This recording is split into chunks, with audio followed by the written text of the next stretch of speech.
So thank you for being here for the 8th and final session of this conference.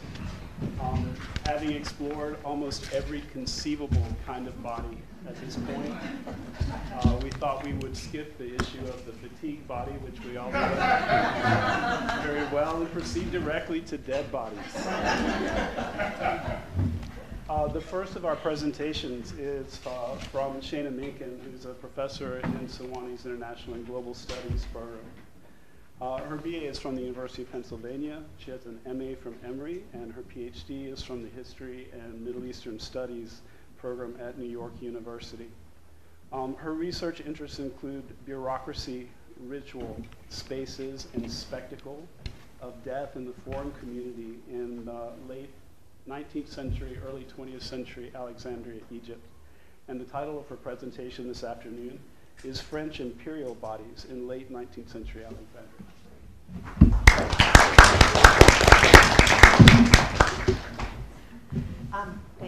Thank you, Justina, and all of y'all who have held out with us till the end here. So thank you for sticking it out. Okay, you can see the little arrow, or the big arrow to Alexandria. In January of 1892, Fathallah Madrus, born in Cairo, died in Alexandria. In July of 1892, Rabbi Samuel ben Lahsen, an Algerian, died in Alexandria. In December of the same year, Caroline Widmer, a Swiss nursemaid, died in the Deaconess Hospital of Alexandria.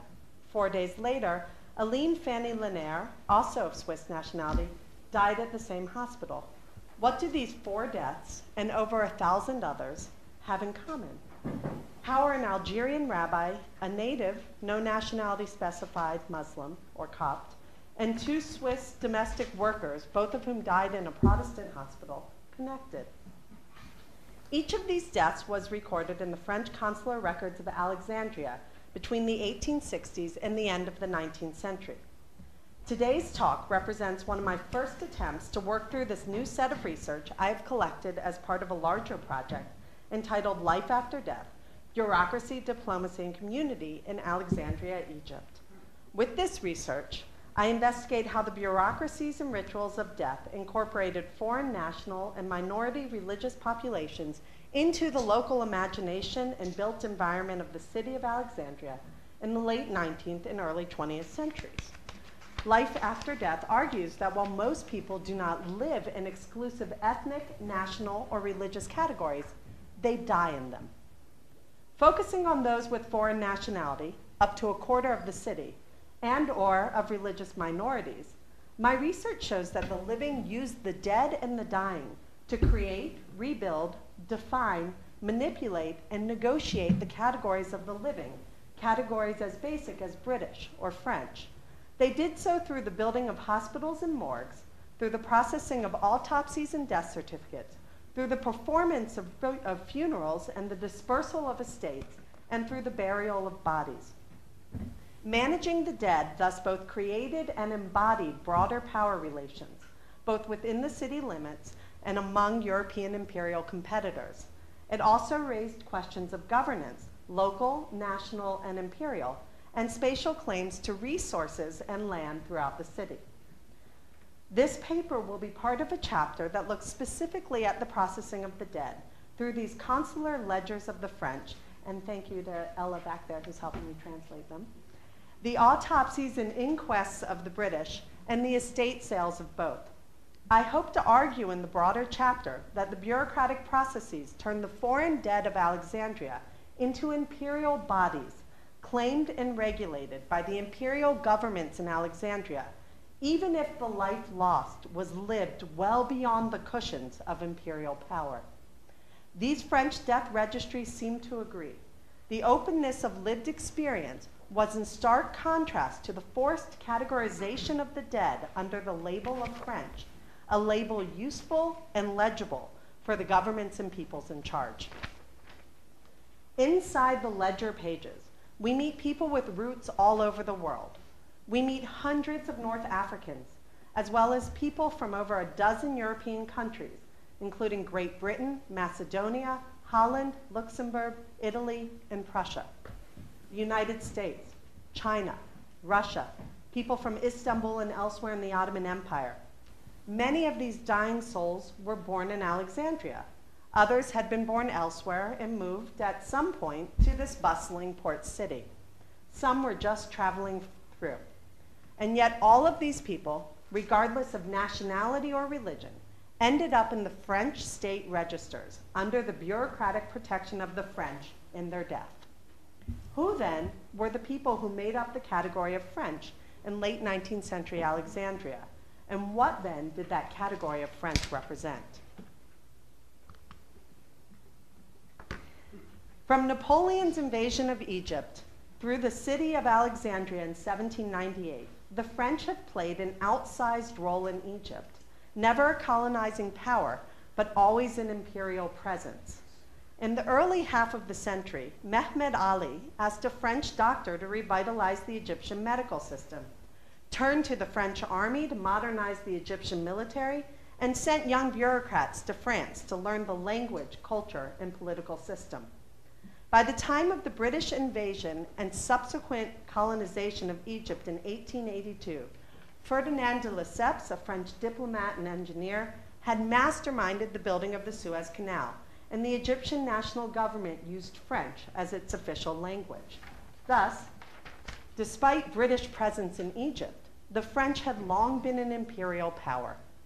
Indeed, it was not until 1904 that the British and French would sign the Entente Cordiale, in which the French implicitly recognized Egypt as British territory in exchange for British recognition of Morocco as French. For the local French consulate then, their work had both international and local implications. Internationally, the French used their position in Egypt to reiterate their role as a European power and as a Catholic power. In the late 19th and 20th century Alexandria, the official public French face was that of the protectors of the Catholics of the Orient. The French consulate authorized public services at the primary Catholic church in Alexandria, St. Catherine's. French consular diplomats sat in the seats of honor. In 1904, and here we have a seating chart, in 1904, when Archbishop Bonfigli, an Italian national, who was the reigning Catholic figure in Alexandria, when he died, it was the French consulate who planned his funeral. From the seating charts we see here, and funeral procession to liaisoning with the city for free gas to keep the streets lights lit, to organizing a city-wide lowering of flags on official days of mourning. A French priest gave the eulogy. French diplomats sat in the seats of honor across from the Egyptian national government and above both British and Vatican representatives. And when the next archbishop arrived, the French consulate played a key role in welcoming him to Alexandria. In this example and others, the French understood and articulated what they were doing as reasserting their role as the protectors of Catholics in the Orient. And they openly discussed amongst themselves the possible political benefits of this role for the French secular state. But if we step back from this public face, from public memorial services and funerals such as Bonfigli's, who were the French in Alexandria? To answer this question, I've looked at the death registers.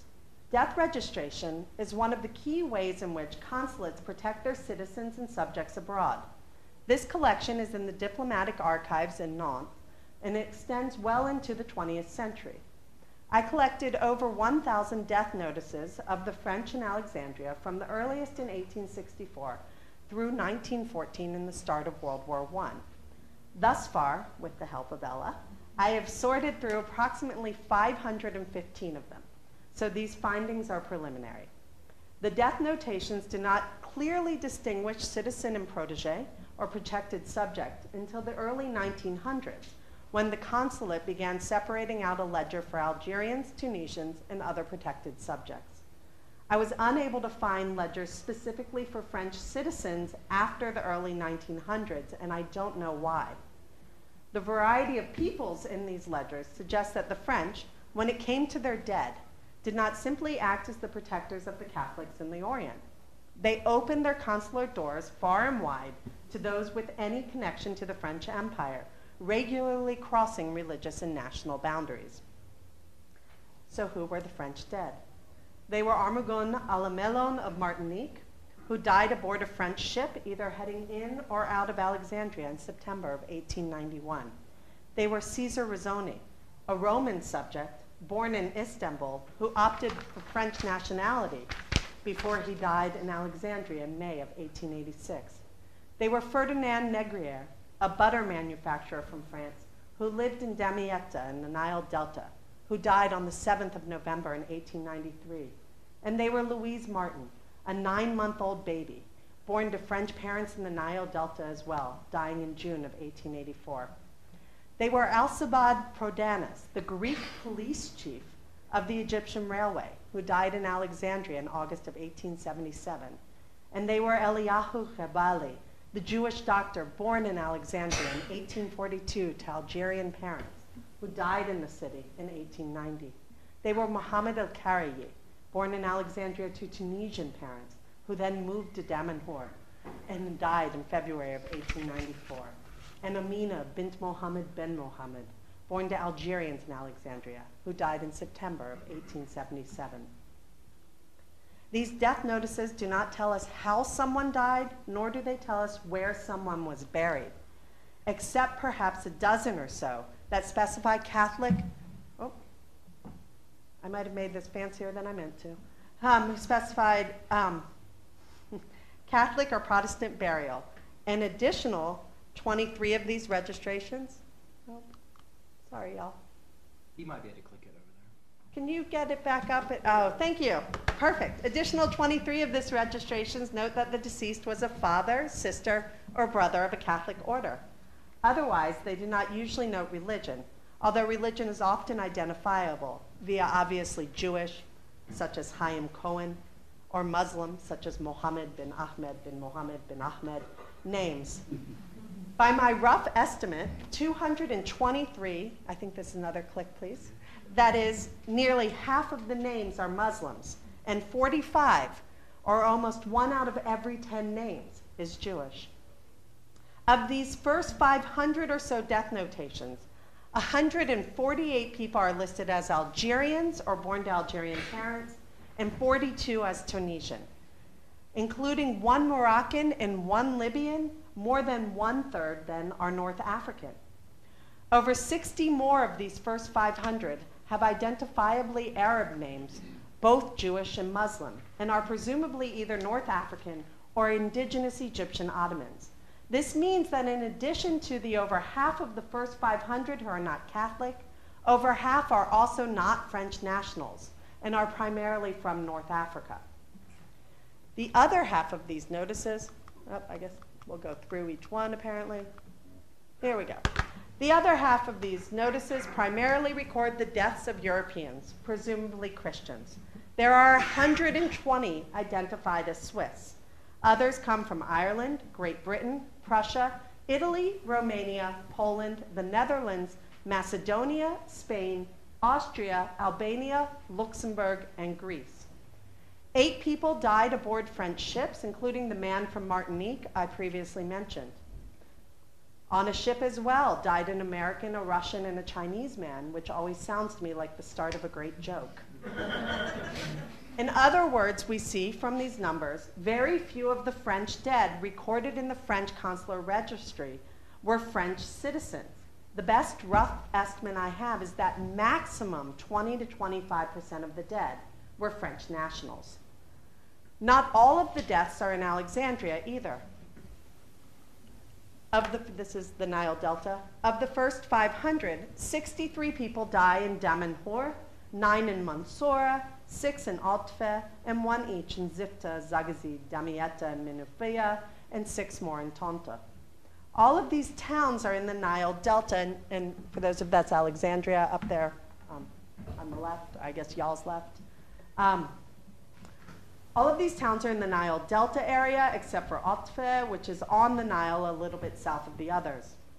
The Damanhur community, where there were 63 dead, seems to be primarily North African, with a very strong disproportionate representation of Jewish names. But these Nile Delta dead are by no means all Arab. They include people such as Jacques Martin, a landowner and mechanic of French citizenship who died in Altfe in July of 1892, And I'm pretty sure that he's the father of Louise Martin, the 9-month-old who died in Opfe years earlier, also registered with the French consulate. Sometimes we can tell family connections, such as the periodic mention of surviving or deceased spouses, or the familiar connections of some of those who reported deaths.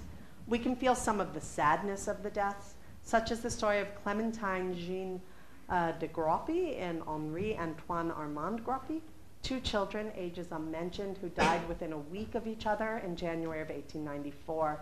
And they're one of at least 3 sets of young children I've found who died within a week of each other.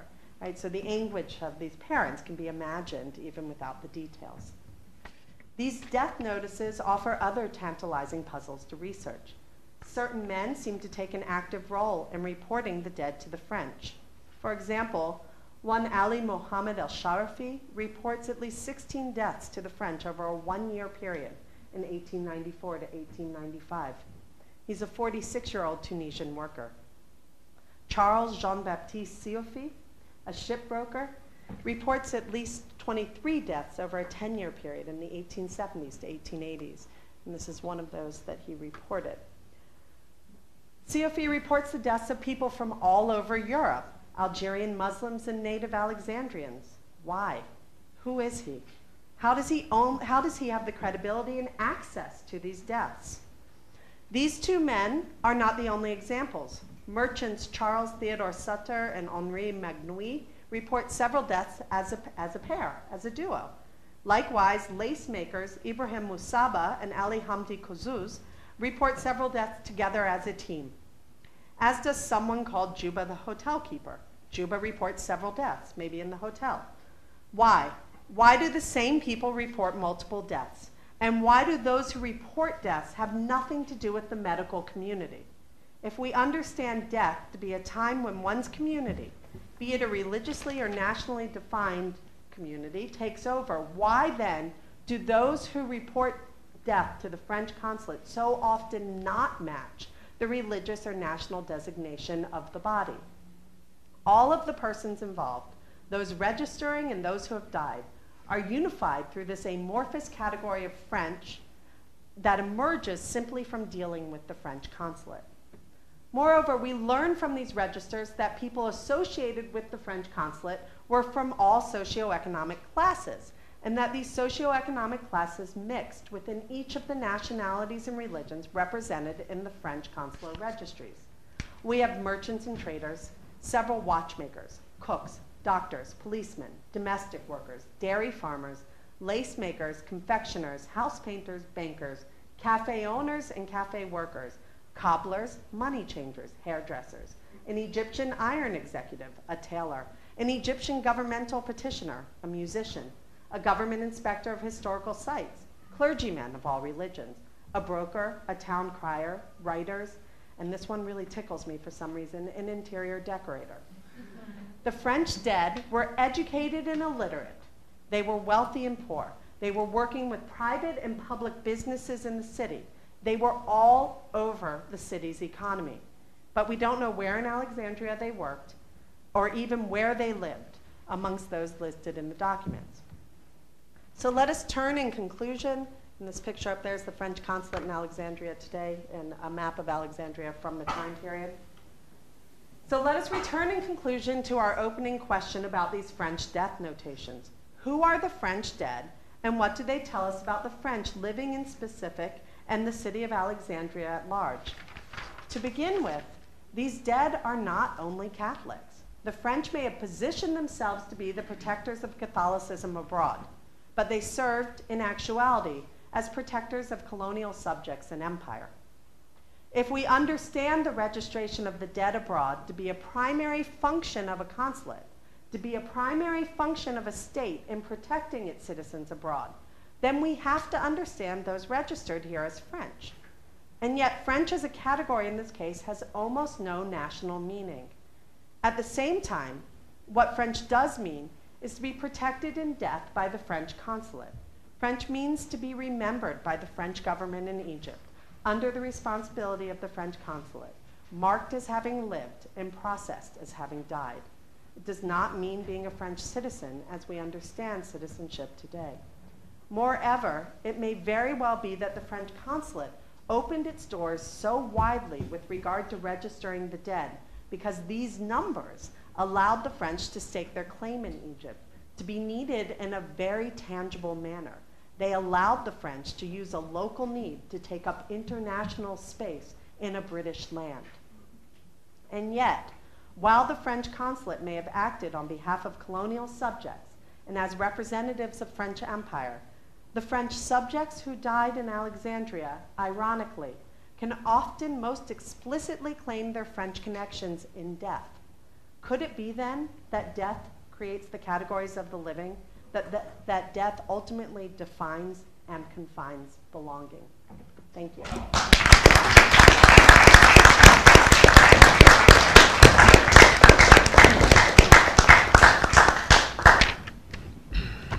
Okay, we'll wait until the end of all three presentations for questions. The second presentation is by Nick Roberts of the History Department at Sewanee. Nick has his BA from Carleton College, a master's from the University of Chicago, and his PhD also from the History and Middle Eastern Studies program at New York University. His research interests are the history of European imperialism in the Middle East and the history of Israel and Palestine. The title of his talk this afternoon is The Politics and Geopolitics of Burial, the Mamilla Cemetery Controversy and the Interment of Muhammad Ali Yuhar in British Palestine. Thank you. Thanks everybody for coming. I know it's the last sort of panel, so you've stuck in there to the end. Also like to thank just Justina and Kelly and all the others who have sort of put this together. This is great that we have so many people from different disciplines and across the college sort of presenting together. I only wish I could have been at more of the presentations. I'd also like to thank Kelly and Justina. I wasn't really going to present anything on the body because I don't really work on the body, and this has sort of actually given me a really wonderful chance to sort of rethink the way I approach my subject matter. My research really is concerned with the ways in which the colonial state acted to order the lives of the colonized in British Palestine. That is to say, the territory that's today Israel, the West Bank, the Gaza Strip, that Britain was in control of from December 1917 to May 1948. And whether through urban planning, projects of development, or the construction of political and religious institutions, I've been really interested in uncovering how the mandatory government, rather than managing the conflict between Arabs and Jews, which is what they always claimed, of course, was how they actually produced that conflict through policies that inscribed religious and ethnic divisions upon the population. And while I've been interested in kind of how colonial governmentality acted upon the local population, my work hasn't talked very much about the body. So putting together this paper was kind of a good challenge. It's kind of pushed me to my research in new ways and helped me think about how I might develop a new research project. I'm thinking about my next sort of post-tenure research project. I'm hoping maybe to deal with sort of development, further development, sort of high modernist sort of projects in British Palestine, and I'm thinking about how the body might fit into that. So today, actually, I'm going to talk about two moments in which dead bodies intruded upon my research, my previous research, and how this might sort of be the start of something new. I say intruded because they kind of came like uninvited guests. They kind of appeared out of nowhere, and they didn't really fit into my work at the time. I never really got to know them or what was going on with them. And so thank you. This has given me a chance to sort of go back, revisit who these people were, what these people were about, and to sort of think about how they might fit into my research. So the first sort of set of dead bodies, I should say, are in the Mamilla Cemetery. And this first intrusion really occurred when I was putting together my article, Dividing Jerusalem, British Urban Planning in the Holy City. And as the title suggests, the article really looked at how British town planning and preservation projects led to the division of the city that we kind of know today between sort of the old city of Jerusalem, and that's sort of represented here, the Holy City, and West Jerusalem, or the new city. And you can sort of see here how, sort of colonial urban plans, and they didn't realize all of these urban plans. This is a blueprint. You can see how there are this grid-like pattern that sort of represents modern development. And that's absent here right in the east, right? And this is the sort of new city was a place in which there was to be development, and the British provided sort of money and funding Also, Jewish interests provide a lot of funding for sort of building and developing that area. In the sort of east, what became East Jerusalem, this was an area that was, according to planners, they really wanted to protect the what they called, quote, the medieval aspect, end quote, of the city. And so that actually involved them removing a lot of development. They moved to a Turkish clock tower that was all modern, and they thought that this didn't fit with sort of how the old city should look. They took businesses away from the walls because they wanted to sort of open up and show these walls that had been built by Suleiman, under Suleiman the Magnificent. And so they managed space in both areas. Besides having an impact on the built landscape, we see even today in Jerusalem, I suggested in my article that this had an impact on the way that Arabs and Jews were brought into the sort of colonial project of development. West Jerusalem, at the time, even more so today, was mostly where Jews lived, and these new Jewish immigrants were sort of brought in as partners in this process of building a new city. And so they were encouraged to sort of take initiatives here. On the other hand, in the old city and sort of Arab villages out, around the city, Arabs were discouraged from developing their neighborhoods. I should go back to that. But in looking at this division between the old and new cities, I noticed, I think you said this has a, yes, okay, good. I noticed this little space here in which there was no development planned for, by the British, and I was sort of wondering about this. I was living in Jerusalem at the time, so I could kind of figure out what this was. It still exists today. It's Mamilla Cemetery. This turned out to be, this ancient cemetery in which Muslims have been burying their dead, probably ever since the Arab arrival in the city in 637. There's lots of sort of Sufi tombs there. There's believed to be companions of the Prophet that might have come with the invasion. There's even sort of some idea that there are actually Christians who were buried there from the pre-Islamic period when there were sort of wars between the Byzantines and the Sasanians. So it's been a place of burial for a long time. And here's a photo from around 1890. Today, it's kind of a neglected sort of space in Jerusalem. You can sort of see development around it. So in some ways, the British plan has come to fruition, maybe more so under the Israeli state rather than under the British.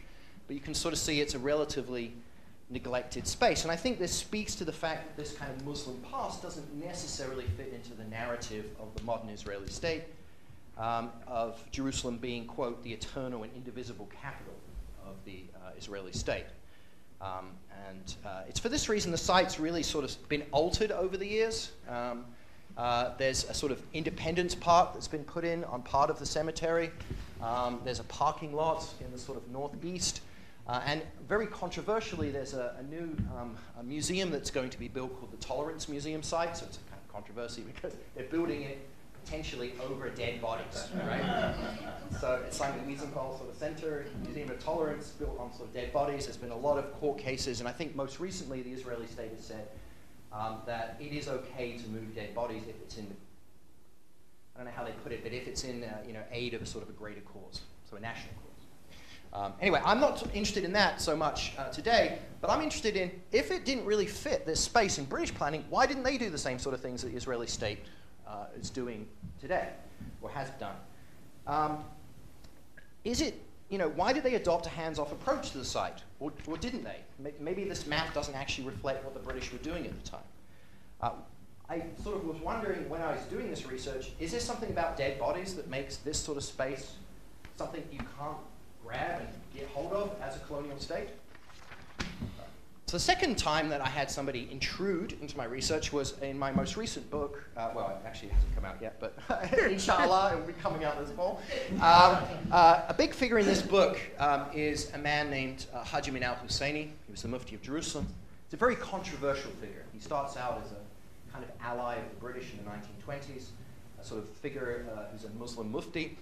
Over the course of the 1920s into the 1930s, he becomes a very strong advocate of Palestinian nationalism, in the end is sort of the leader of, or figurehead of an Arab revolt that takes place in 1937, well, it begins in 1936, and he's kicked out of he loses his position, he's kicked out of Palestine in 1937, eventually makes his way to Berlin, becomes a sort of ally of the Mufti, And so obviously he's a very controversial figure.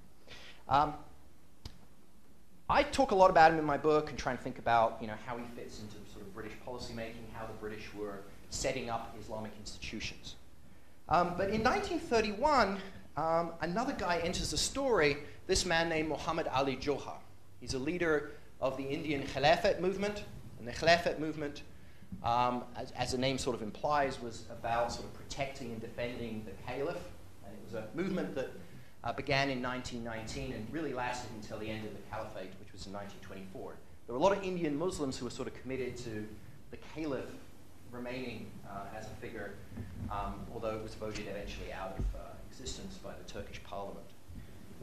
That movement, though, and it continued after that, even after the sort of end of the caliphate, it really sort of combined a push for Indian nationalism with pan-Islamic politics. That is to say, people like Muhammad Ali Johar were really interested in thinking about how we could sort of join together as Muslim nations against the imperialists. That actually made him have a sort of, I'll talk a little bit later, that actually worked quite well with what Haj Amin was trying to do as well. But in 1931, he was actually buried up on the Haram al-Sharif. This is a sort of final resting spot. You probably recognize this spot here, the Dome of the Rock, Al-Aqsa Mosque.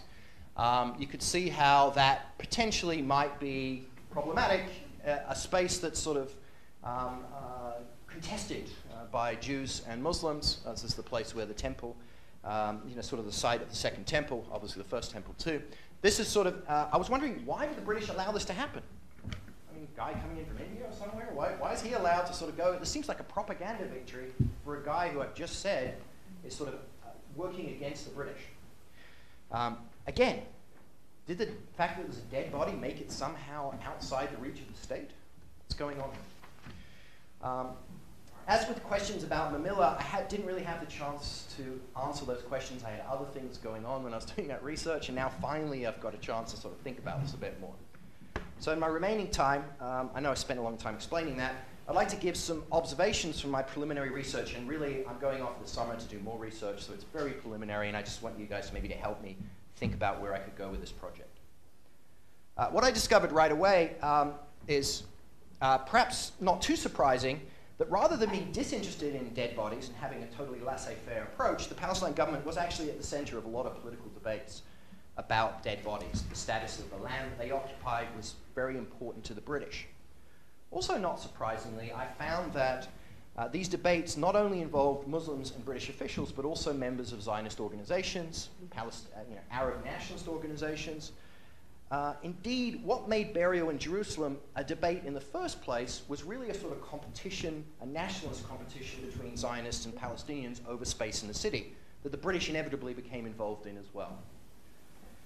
In the case of the Mamilla Cemetery, I found that from the early 1920s onwards, British officials were really pushing for an end to burial in the cemetery. And they used the sort of language of public health, that the Muslim manner of burial, which had obviously been going on, I've said, for hundreds of years, was not hygienic by sort of modern standards.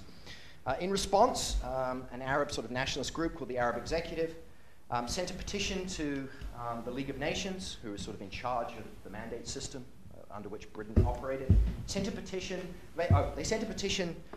saying that the British were just full of hypocrisy, because they were talking about public health here when we've been sending all these complaints to the British about the fact that there's a public health disaster in a neighboring neighborhood in which sewage from a Jewish neighborhood has overrun these local Arab neighborhoods. And they said, in fact, what's going on here, and I think this is absolutely true, that the British were really sort of calling for a closure of this site, the cemetery, because it was an obstacle to the development of the city, as I suggested. So the British may have not developed the cemetery itself directly, they wanted to stop it from growing any bigger. And in that petition, we then sort of see how actually what's interesting is that these Arabs are motivated to write to the Permanent Mandates Commission, not because they really want to bury people there. People aren't really even being buried at the time there. They're burying them to the east of Jerusalem. But actually because they see the defense of dead bodies as a defense of the Arab-Muslim character of the city. So it's a nationalist sort of fight. And in some ways, that defense really didn't work. The burial of the dead was stopped indeed in 1927 by the British. But it did work in the sense of, here's 1951. This is obviously in the early Israeli period. We see none of the sort of Independence Park or anything like that. So the British, in a sense, left it for the Israeli state as it looked when they got it in 1917. In the case of Muhammad Ali Johar, I found quite a bit more material, helped in part by a publication of a recent work on his burial done by 2 Israeli researchers. And I'd already kind of known that this figure and his brother were part of this Khilafat movement, as I mentioned earlier, an pan-Muslim organization, and that put them in touch with Haj Amin al-Husseini. And his sort of brother, Shawkat Ali, that's Muhammad Ali's brother. And here he's standing right next to the Mufti of Jerusalem. They're at the Islamic conference, and this is later in the year, after he's been buried. They have a sort of strong working relationship, a strong sort of commitment to pan-Islamism. So that explains why he's able to persuade the Ali family to have him buried on the Temple Mount. But why did the British allow this to happen? There was evidence in the archives that the British really felt like it was wrong to intervene in what they considered to be a private communal matter. Even if this was a Muslim from elsewhere being brought in, this ultimately are Muslims burying their own dead. We as a state don't want to get involved in those sort of things. But it also became pretty clear that the British preferred that he would be buried in Jerusalem rather than back in India, because they feared that his burial might raise the temperature of an Indian nationalist movement. And what's crucial here was the fact that he actually didn't die in India. I didn't know this at first when I was starting this. He intruded here. I didn't know anything about his backstory. He actually died in London, and he was at a conference, the Round Table Conference, between Indian nationalist leaders and the British government. He died shortly after the conference, and then he was, instead of brought to India, he was brought to Jerusalem. Again, nationalist politics played a role in how the dead body was dealt with, because Zionist officials were strongly opposed to him being buried up on the Haram al-Sharif, because they feared that the Mufti would then, maybe create, burial for a lot of Muslim celebrities in a way. And there was some evidence for this. Shortly thereafter, later in the year, the Hashemite leader, Hussein of Mecca, King Hussein, he was also buried up there. But that was the end of it. There was no more. In the end, the British allowed the Mufti to proceed with the burial, so long as he agreed that no speeches would be given on the streets of Jerusalem, although that didn't stop him and his sort of allies from having anti-Zionist and pan-Islamist messages given at the eulogies up on the Haram al-Sharif, which is beyond the touch of the sort of reach of the British. The British High Commissioner also declined to attend the funeral, which was attended by representatives of Islamic associations and organizations from Egypt, Tunisia, Syria, and sort of Jordan area. By all accounts, the burial of Muhammad Ali was only a short propaganda victory for the Mufti. Didn't help very much in his attempt to use this dead body to transform Jerusalem into an Arab Muslim city. So I have a couple sort of, not conclusions, but just things I've been thinking about out of this. One of the things is that I think these 2 episodes seem to show that Palestinian Zionists and British officials were so interested in the status and treatment of dead bodies because the dead made sort of specific claims to space that the living did not. And I'm still trying to work through this, but it seems to me that unlike the living who could be moved, there's a lot of population transfers going on at the time, there's something about the removal of the dead that is problematic. And so, in a sense, burial is a way of claiming land for one community or another, as Jane is suggesting. I was kind of stealing things from her, really. And this is a way of creating facts on the ground. So it's a way of sort of creating facts on the ground. That's why it becomes this big issue.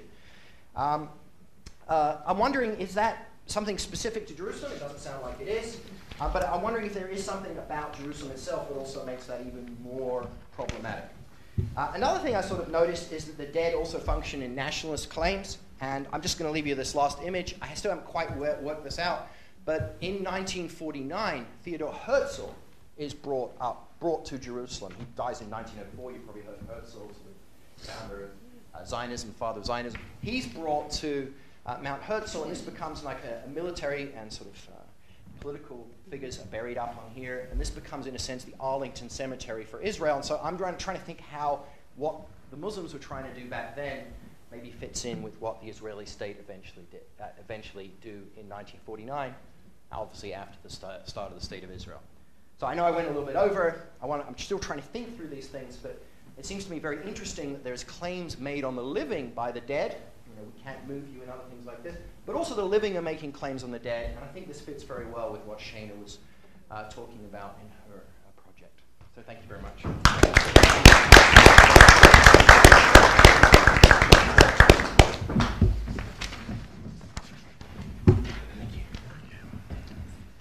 Okay, and our final paper is by Derek Edmondson, professor in the English department and the humanities program. Eric has his BA from Haverford College and an MA and PhD from Brown University. And his research interests have to do with issues of globalism and humanitarianism in the contemporary Anglophone novel. The title of his presentation is City of Death, The Corpse and Catastrophe in Nuruddin Farah's Fiction. So I have a handout going around, and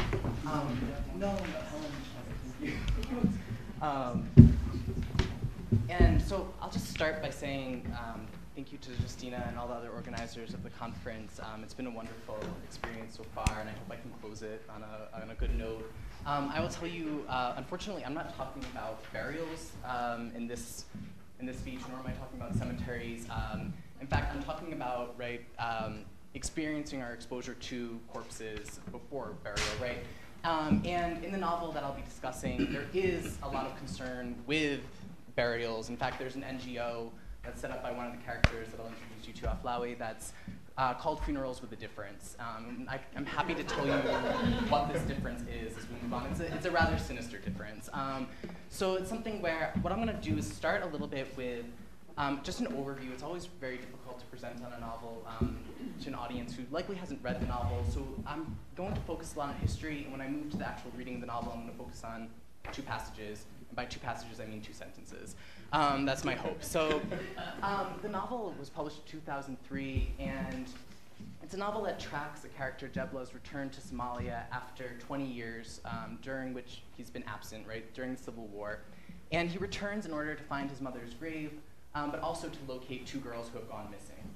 And so it's set up around this kind of mystery or detective genre, right, where he's going back to uncover the truth of where his mother actually is buried, and also to find these girls. And the novel, as I said, was published in 2003. To give you context, this is about 10 years after America pulls out of Somalia following the failures of UNISOM II, the United Nations mission in Somalia. And about 2 years after the movie Black Hawk Down was released, and 4 years after the book Black Hawk Down was written. So the reason why this feels important is obviously when you mention Somalia, you have images, certain iconic images within your head already, and these are already firmly entrenched by the time he's writing. In 2003, and they're images that he has to actually deal with, and if you can see how Penguin handles the cover by duplicating the same image multiple times, it's kind of getting at this, that we almost, this very image that we have of Somalia in the imaginary. So one of the last things I'll say is I'm always interested in publication record, and first, Farah, this is a book that comes after he wins the Neustadt Award, and I'm going to start with that award in a minute. And it's something where prior to this, his books had trouble getting published in English after Maps. So Maps gets published in 1984, and he has a really hard time finding an English publisher for the follow-up Gifts and then Secrets. So it's only after winning this award in 1998 that he re-enters publication. He actually was published in Finland instead. So Gifts is published in Finland instead of Britain, South Africa, or the United States. So I'm going to be making a 2-part argument. In the first part, I'll try to trace out Farah's project to link representations of Somalia as a failed state, or as the American writer Mark Bowden, the author of Black Hawk Down, has put it, the world capital of things gone completely to hell, to a longer colonial history that through the figure of the corpse. Farah's novel confronts the power of images of corpses and the relegation of Mogadishu as a city of death. My second move is going to be that to try and argue that cosmopolitanism and humanitarianism are 2 of the ways that we value and figure the global novel, and Farah's really trying to highlight the limits of these discourses through the figure of the corpse. So to begin, however, I want to establish the stakes of my reading and how it relates to the current discussions within literary studies. And to do this, I want to return to Farah's acceptance speech for the Neustadt Prize for World Literature in 1998. And this is given out by World Literature Today from the University of Oklahoma. So Farah concludes the lecture entitled Celebrating Differences by relating his reunion with his father at a hospital in Mombasa that results in an argument regarding Farah's cosmopolitan ideals as indicated by his choice of dress, friends, habit, and language. To his father's criticism of his decision to write in English, Farah imagines one response before delivering his actual reply. So these are both on the handout as the first quotes. I could say, in self-defense, but did not, that writing in cosmopolitan settings in foreign tongues is, to my mind, more forward-looking than much of the writing done in the indigenous languages in Africa and elsewhere, that a great body of these literatures is remarkable for its nationalistic bent and its jingoism too, and that much of Somali oral poetry and prose is reactionary, inward-looking, in a clannish sort of way. Though unstated, Farah's initial response, this response that he doesn't actually give to his father's disapproval, aggressively asserts an outward-looking cosmopolitanism that is opposed to an inward-looking nationalism reliant on tradition. The audience for this response is obviously more than his father. It's aimed particularly at critics who have argued that he's not particularly Somali, right, or that he's lacking a certain Somali authenticity, and I'm happy to talk about that as well. To whom his guarded reply remains undelivered. So instead, Farah relates to the audience a response whose more agreeable sentiments make a fitting conclusion to his lecture. And both of these, notice, are in the conditional tense, and it's partly the difficulty of this. So I wish the two of us could be sufficiently tolerant of each other so as to celebrate our differences. It is time we got to know ourselves better, time we celebrated the differences in our worldview. So resisting the divisive logic of his undelivered response to his father, Farah relates a familiar message of diversity and tolerance. The gap between what Farah initially desires to say to his father in Kenya and what, as he reports to the audience, he finally does say, reveals the tension at the heart of his cosmopolitan vision. Farah's more aggressive response remains unstated, though still informing his more civil, conciliatory reply. For the audience at the Neustadt lecture, Farah makes the reality of cosmopolitan writing as he perceives it, masks the reality of cosmopolitan writing as he perceives it, with mantras suggesting how he and those gathered to hear him would like to imagine world literature functioning. The truth that Farah could say, right, is screened by what Farah essentially wishes he could say were true. That literature can serve to bridge worldviews, promote self-knowledge, and celebrate difference. His fiction, however, demonstrates the current limits of world literature, which he locates in myths of cosmopolitanism and humanitarianism. So Farah's literary project repeatedly suggests what he states in his lecture, that before celebrating differences can occur, we need to first know ourselves. And this may sound like a cliche, but it informs Farah's literary project as he questions the myths that ground Somali culture in his early work, and more recently has turned to the myths that ground and imagine a global community that often excludes Somalia, right? So it's this movement out in his later novels. So in part, I'll be arguing that Farah's novel signals a recent shift in global Anglophone literature and literary study that has prized the phenomenological dimension of the literary as a grounds for a rooted cosmopolitanism. And I'll talk more about this in question and answers if you're interested. I don't want to get into it too much right now. So now I'll get to the corpse in Farah and how Farah highlights these limits that I've been talking about through the corpse. So I wanted to open with a quote that's on your sheet from Paul Watson. And it's the second quote on the handout. So Watson was the photographer responsible for the images of the corpses of the American Rangers that were dragged through Mogadishu. And he discusses this moment in his 2007 memoir, Where War Lives. So he states, I had no idea who the corpse was, and after weeks of looking at dead and maimed Somali women and children, I despised men like him who killed from the sky, until now. Here we were, on the same ground, in the blowing dirt and sour stench of fetid trash, on this nameless Somali side street where neither of us belonged, and for the first time it felt like it was us against them. So I want to keep this passage in the background as we move forward, if only because it highlights the pronominal affiliations that Farah's novel is so concerned with. And we'll show this to you in a minute, but in Tam's presentation yesterday, she mentioned an awareness of the binaries that her work sets up. And I'm similarly aware of this. But I would say, however, that part of Farah's argument and part of the argument Farah's novel is making is precisely the dangers of believing that you can transcend the logic of binaries through the work of the mind while ignoring the effective pull of the body, right? In other words, that's the danger. So for the purposes of simplifying my reading of links, I'm going to approach Farah's text through two sentences. The first, take your corpses away and leave our country, will tie back to representations of catastrophe that have marked Somalia since the colonial period. The second, and the more cryptic quote, guns lack the body of human truths, I will use to explore Farah's theorization of the affective work performed by the corpse. So the first, take away your corpses and leave our country.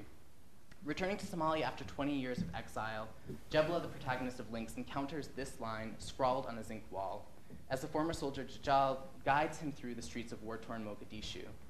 Recognizing the line as part of a turn-of-the-century poem written by the poet-warrior Sayyid Muhammad Abdul Hassan, Jebla takes a moment to recite the lines he memorized as a child. The poem arrests his conversation with Dajjal regarding the broadcast of Paul Watson's infamous images of the desecration of American corpses, of the corpses of American soldiers during the Battle of Mogadishu. Quote, like a referee stopping a fight, right? It's this moment that there's an absolute pause in their conversation in the narrative. Interrupting Jebla's contentious inquiries, the line of poetry functions as a pivot to redirect the discussion to Dajjal's granddaughter, who was left disabled by the updraft of an American Black Hawk helicopter.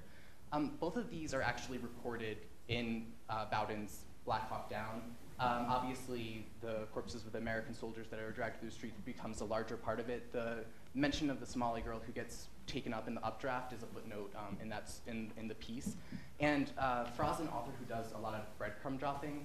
And what's really interesting to me is the lines that he's quoting from Sayyid Muhammad are actually coming from a source that labels it as somebody coming from the Middle Ages rather than a contemporary. Sayyid Muhammad's writing in 1920s, 1910s. So he takes it from there. So it's this really interesting, at least for me, finding where he takes these pieces of information and then how he transforms them. So through Sayyid Muhammad's line, Farah connects the iconic, widely circulated representation of the bodies of dead American soldiers being dragged through the streets of Mogadishu with the uncirculated image of a Somali infant being swept out of her mother's arms and into the air by the updraft of an American war machine. The line furthermore joins the violence that has ravaged Somalia with a long history of Western efforts to represent it through the figure of the corpse. In a narrative haunted by dead bodies, Farah offers a powerful meditation of how corpses establish pronominal affiliations, such as your corpse in our country of Sayyid Muhammad's line, the us against them of Paul Watson's account and epigraph, that challenge the belief in a cosmopolitanism that can transcend such differences, or such affiliations, excuse me. The two images linked by Sayyid Muhammad's lines capture the representation of Somalia on an international stage, right? The vulnerable human population in danger of extinction, and the savage cruelty and violence and anarchy that sets the Somali state and its people outside of the international community. Both establish Somalia as a catastrophe through the figure of the corpse. And as I mentioned, this has a long history. The poem recited by Jebla is an oral rendition of an open letter Sayyid Muhammad, the leader of the Dervish state in Somalia, wrote to the English people during the 21 years of conflict that transformed Sayyid Muhammad into the, quote, mad mullah that signified the absolute savagery that opposed the British civilizing mission. And I don't want to get into the colonial history too much, but part of it is that Somaliland, so northern Somalia, is set up as a colonial protectorate, which means that they're really interested in having coastal, that they set up the administration up on the coast. They really don't want to have to do much administration. They're using it much more as a source of cattle for holdings in Aden. And so it's something where this is, when I get to some of the comments that British newspapers make about this, this will make sense. So this is best captured in reports of the treatment. So this is best captured in reports of the treatment of the corpse of the British commander Richard Corfield, who died in a battle near Dol Madoba in 1913. Sayyid Muhammad reportedly takes an arm from Corfield's corpse as a trophy before composing a morbid ode instructing Corfield how to report his death to his fellow brethren in hell. And this is the same poem that Jebla cites. And again, he cites it not from and this is the third quote in the paper, he cites it not from Samatar, who is one of the people who accuses Farah of being inauthentic and not Somali enough. Instead, he cites it from this other account that actually gets the attribution wrong. So you can take a look at the actual language of the poem. And what's interesting, this sets off a poetic contest. British poets respond, trumping Richard Corfield as a dutiful servant of empire. So the corpse of Richard Corfield serves as a site for the contested narrative of British colonialism and Somali nationalism that continues to haunt contemporary Western representations of Somalia in the political discourse of the failed state.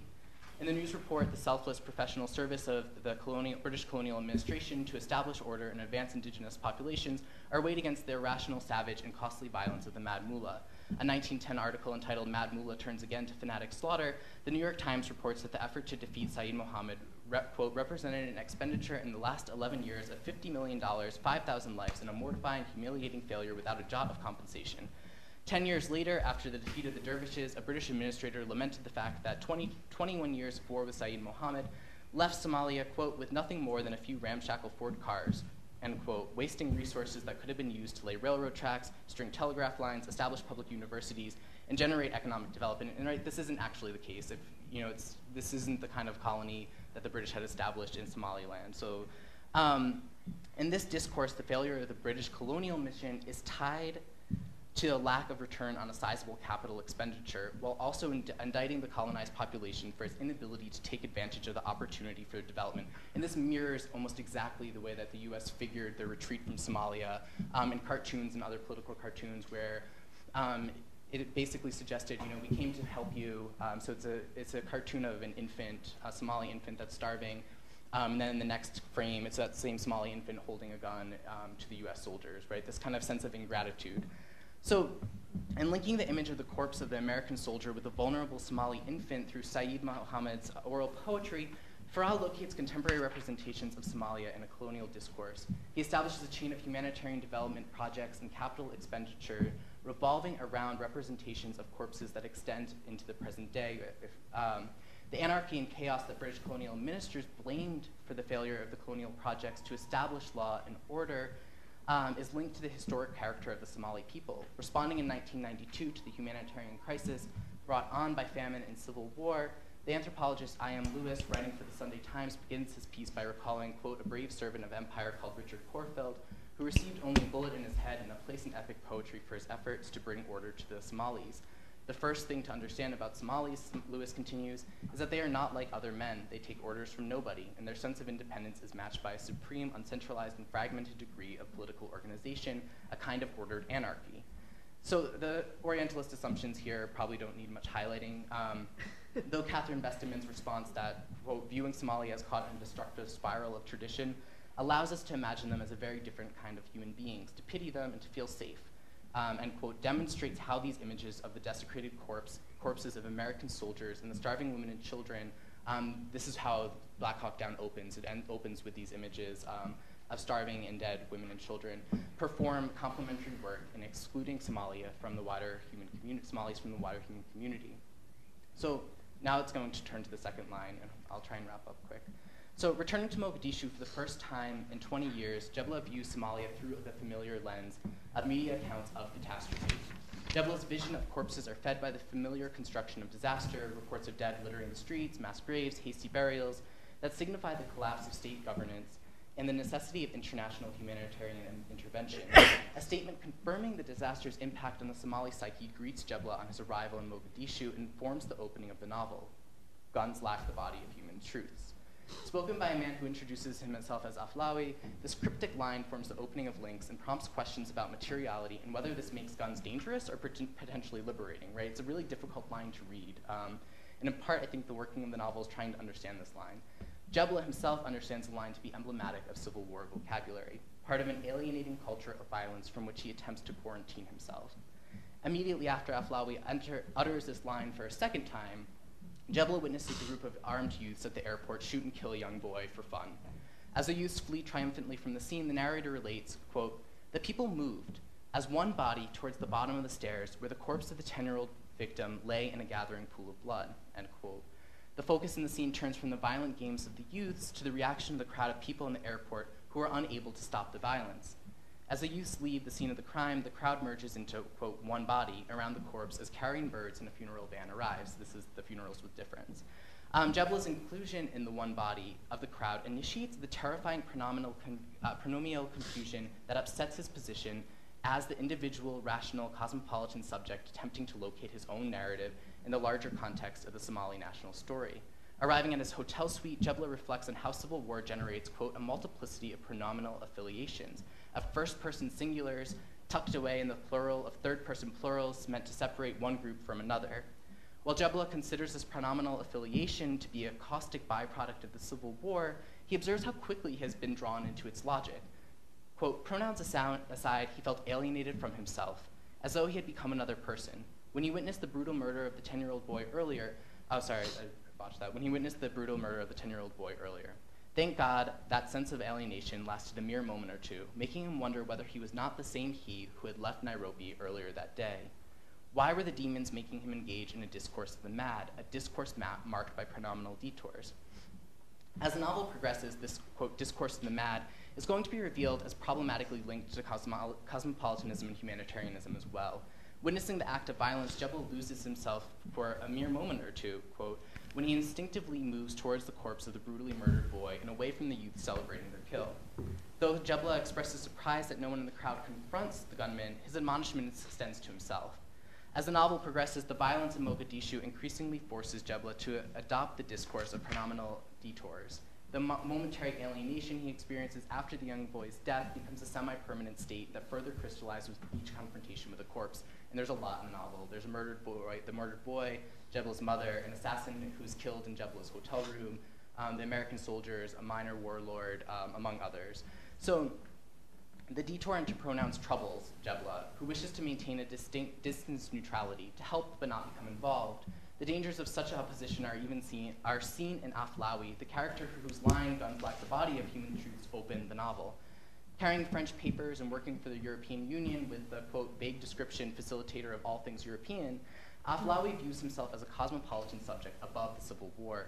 He expounds his own pronominal theory, arguing that there is a we generation represented by the elders and a me generation that includes he and Jebla. Quote, "You and I belong to the me generation. We're professionals with qualifications and we can survive on our own anywhere," end quote. This classic evocation of cosmopolitan identity allows Aflawi to successfully negotiate the vicissitudes of a war that he reframes as, quote, a me grievance dressed in we clothing, where the invented memories of a me are cast in an imagined we. In theorizing a cosmopolitan identity, Aflawi further considers the way the me gets cast into the inclusive rhetoric of the we. Sorry, this gets difficult. All the time concealing the overriding loyalties and personal ambitions that ground the collective we, whether it be conceived as clan, nation, larger transnational bodies such as the UN. In opposing the me generation to the we generation, Aflawi constructs another cosmopolitan collectivity able to exploit these divisions. Its operation, however, appears as sinister as the clan loyalties that are destroying Somalia. Aflawi's discourse effectively mocks Jebla's cosmopolitan ideals by demonstrating their foundation in another form of pronominal affiliations. And this gets back to this earlier moment that he doesn't state to his father from the Neustadt lecture, right, of him saying essentially the cosmopolitan that he wants to express is going to be one that is going to divide between the us and them as well. So structured around Dante's Inferno, this is the last little bit. Structured around Dante's Inferno, the novel leads Jebla to confront a series of dead in his tour through the, quote, city of death, forcing to reevaluate the entanglements that define his own story. Jebla struggles with the possibilities and hazards of his imbrication with a tarry of other people's tales, each with its own Dantean complexity, and that's the narrator, recognizing the metonymic significance of the corpses and the formation of pronominal affiliations that threaten his cosmopolitan identity. Jebla is nevertheless forced to acknowledge his own links while seeking to resist their symbolic function. The figure of the corpse in Farah performs the uncanny work of linking an individual to a larger community, in which, citing Farah's epigraph taken from Freud's On Narcissism, quote, "He is a link in a chain which he serves against his will, or at least independently of his will." The response to the corpses in Farah's novel signifies the acknowledgement of the role of the inhuman and affective, that which cannot be accounted for by human reason, and the formation and continued adhesion of communities. Farah suggests a cosmopolitanism rooted in rather than transcending these affective links. If guns lack the body of human truths, the novel suggests the need to recover the materiality of the body, or risk ignoring the affective links that continue to structure our understanding of the world. Thank you.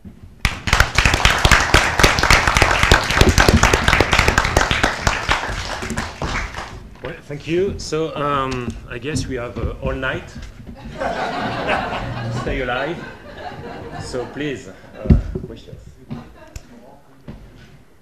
Can I just ask Eric, you just threw out that it's structured around... Yeah, I know, yeah. Inferno. Yeah. That's so interesting. Yeah. Could you, in 14 seconds, just talk about his decision to do that and what he hopes to accomplish in doing that? Well, he's an Italian scholar initially, so he studied Italian literature, and it's also something, that entire trilogy, so he always writes in trilogies, is structured around Dante. So the last one is going to be structured around the Purgatorio. In this case, it's not something where there's this mapping in of, this progression through. It's rather going to be that each chapter opens with the cantos from Dante that are associated with the, what's going on in the chapter, but it's not this progression. Because I'm assuming you're... Yeah, it's not something where it's this literal kind of movement through the city of death that he gets closer and closer to, that he goes through the levels. It's not quite that. Okay. Yes, Jeff. Yeah, I have a question for Ned. When I think of burial sites, I often think in terms of kind of cultural canon formation, whether it's Westminster Abbey or the Santa Croce in Florence, the sort of location, the site of great figures from history and literature. But your case presents a conundrum to that notion. I'm curious about how you see, let's say, the burial of Muhammad Ali in that particular location as related or maybe fundamentally not related to that notion of a burial. Yeah, this is actually something I'm sort of trying to get my head around, because in a way, in the moment it was all very important, and then a couple of months later it's just not important at all. In a sense, the sort of burial ceremony was very important.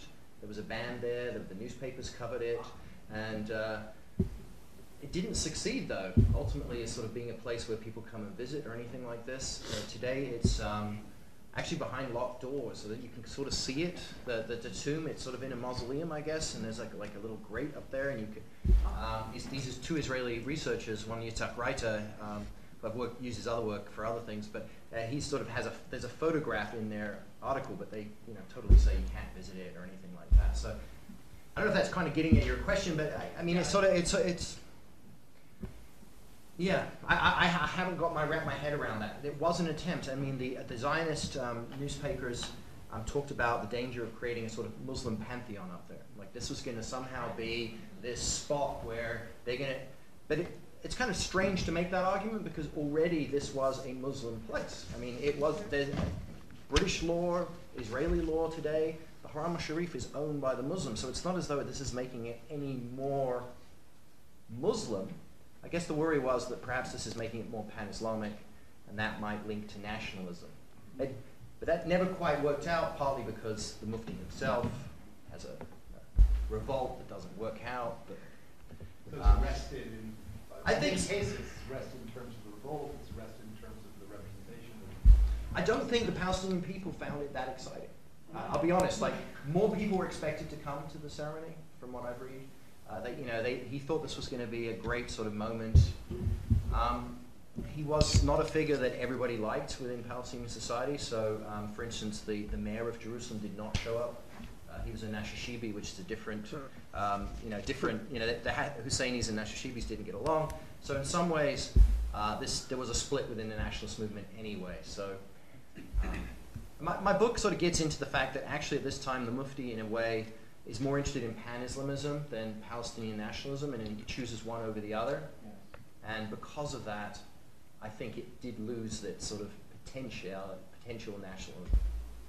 But I haven't worked it out yet, but this is what I kind of think's going on. Yes, Jolie? Shana, Yes. is it possible that these disparate people whose deaths were reported actually spoke French? I don't think so, and well, I don't know definitively the answer to that, but judging from the signatures and lack thereof of the people who are reporting them and claiming to be a part of their community, the vast majority of signatures are of Algerians or those marked are in Arabic or thumbprints or X's.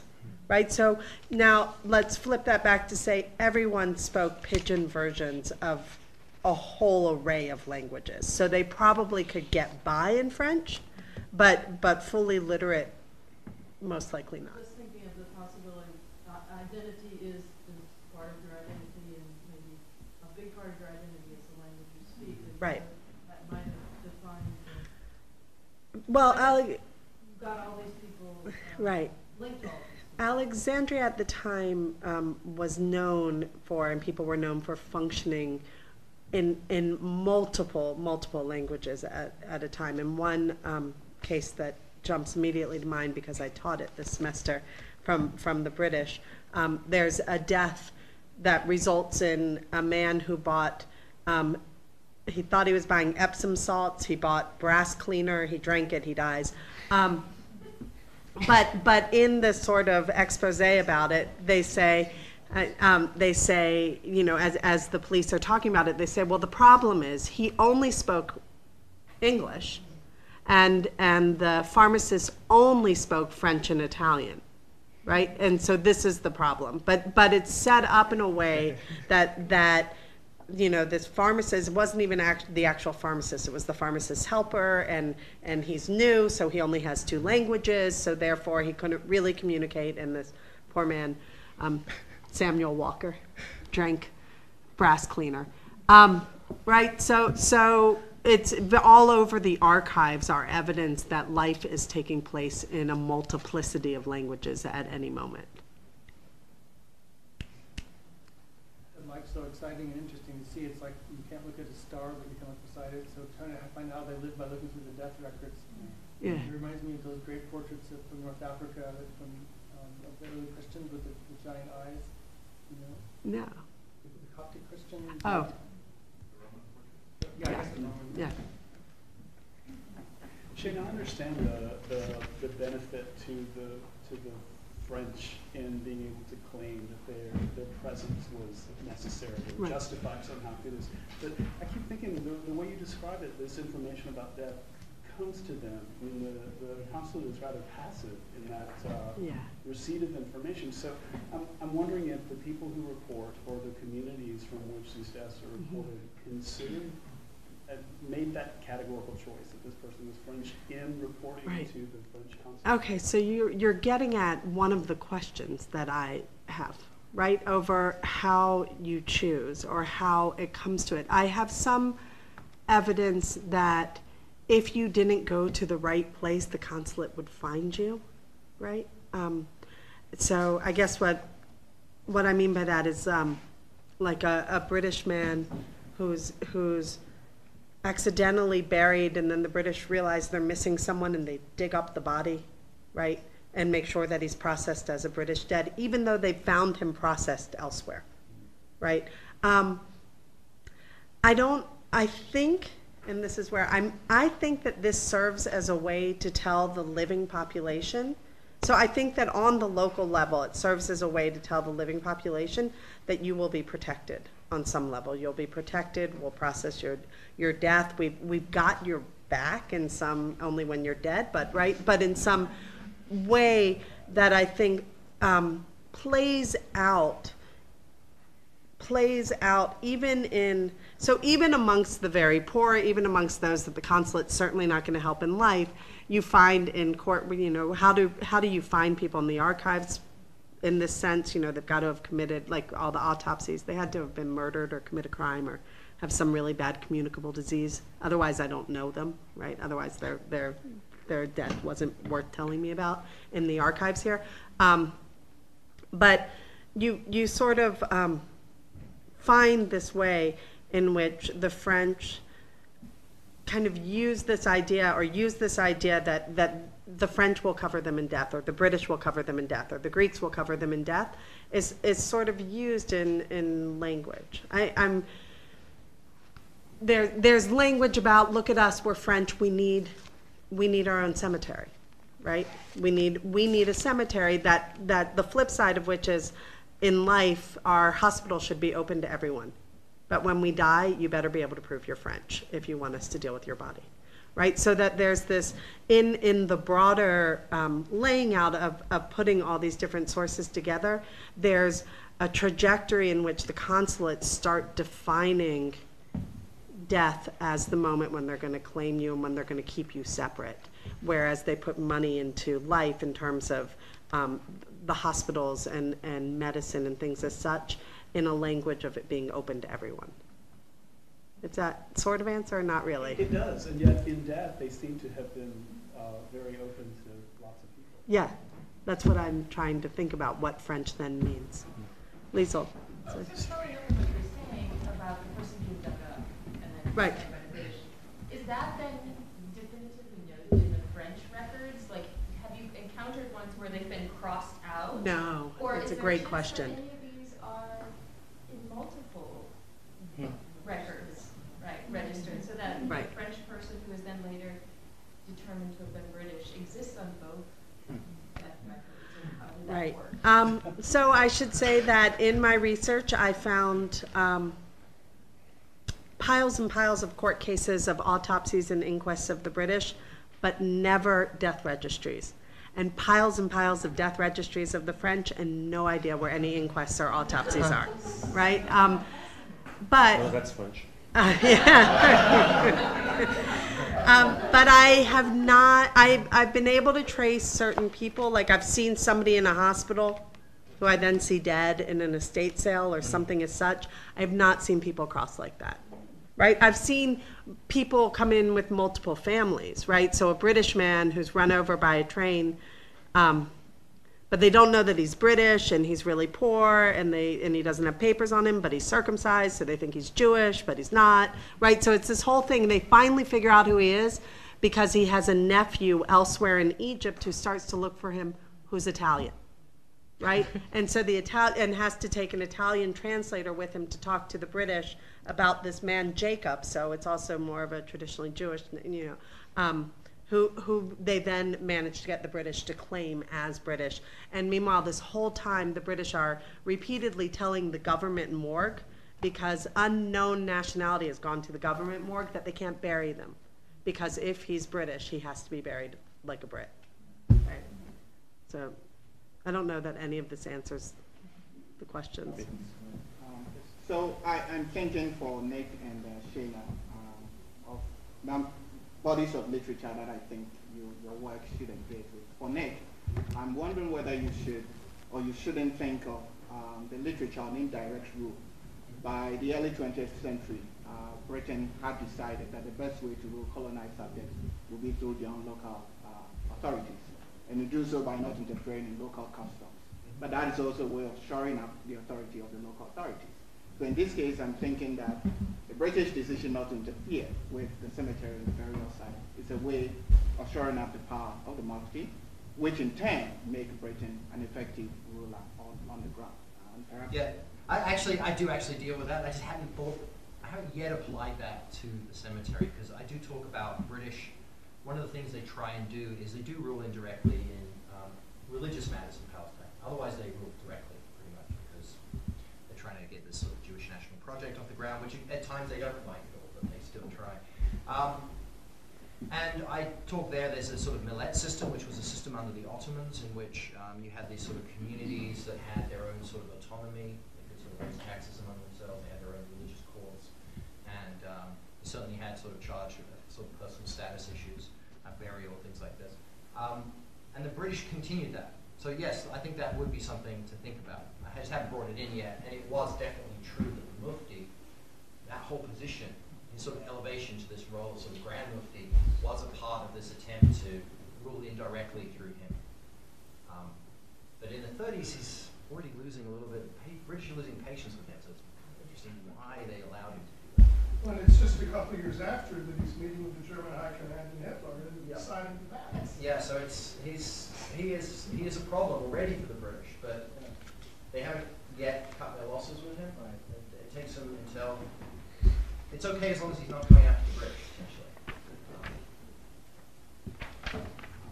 And my other piece was, to ask that you look at the literature on French West Africa. By the time France arrived there, this region of Africa, hugely Muslim. But France was able to construct itself as a Muslim power by a certain relationship it struck with the leaders of the Muslim Brotherhood. I'm wondering in this case, France is also using, this all-embracing, what I call mortuary assimilation, to construct itself as, we take everybody. Right. In relation to Britain, we are much more open to bringing you Right. into the empire, making you French, even though that happens. Right. There. Yeah. Right. Thank you. Can I ask a question from back here? Yeah. So I was interested in what you were saying regarding what you were mentioning about Laura's interest in drawing attention to the limits of cosmopolitanism and Unitarianism.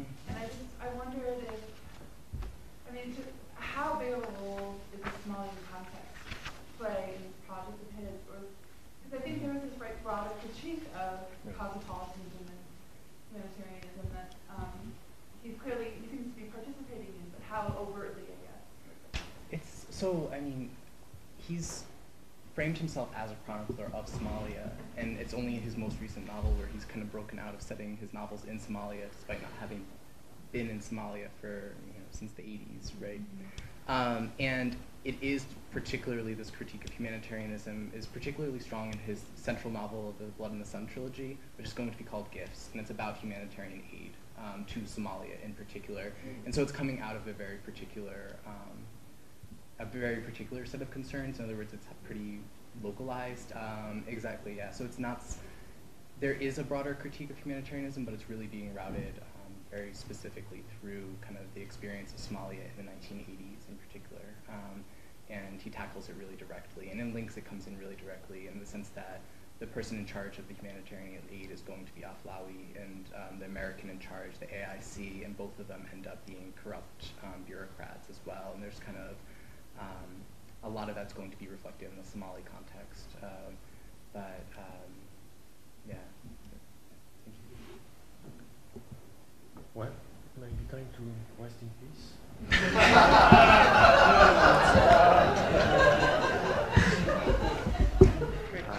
Thank you so much.